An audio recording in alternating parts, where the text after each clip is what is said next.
Hi everyone, it's Renee Yvonne with CompoundPharmacyMarketing.com, and today is Wonderful Wednesday. Wonderful Wednesday is the day when I give you one marketing tip to help you grow your compound pharmacy.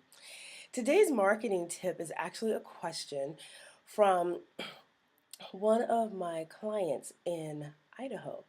And the question is, Renee, how do you get doctors to change their mind about using your compound pharmacy?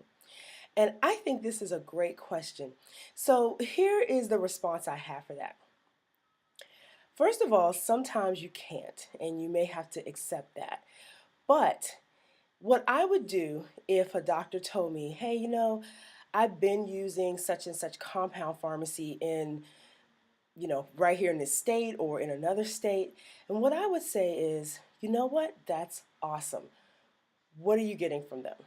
Find out, first of all, what they're using, because you may discover that, like most compounders, they've only been introduced to one or two different compounds.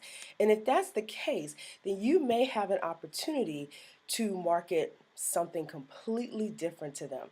So for instance, let's say they tell you, well, yeah, I use ABC Pharmacy and I get my BHRT from them.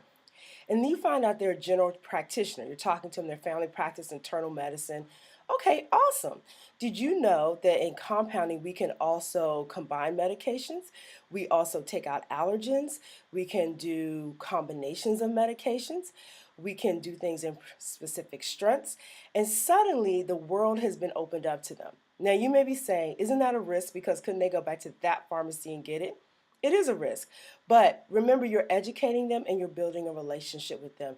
You're the one who showed them that there's more to compounding than just one or two compounds.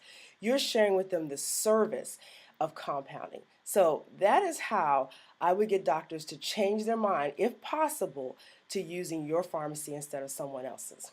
Now, if you like this tip or you have a question, I want you to do a couple of things for me. Actually, I have 3 favors I need to ask. One is to subscribe to my YouTube channel so you can get these updates every Wednesday in your inbox. Number 2, if you have a question, to use the link to ask your question so that I can answer right here on Wonderful Wednesday. And the third one is, if you would like to join me the first Monday of every month, I'm going to be doing Diagnose and Prescribe. It's a new Q&A session that I'm doing.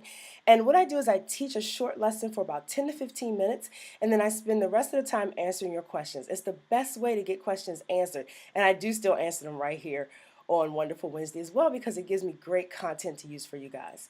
In the meantime, I'm Renee Yvonne with CompoundPharmacyMarketing.com, wishing you a wonderful Wednesday. Bye.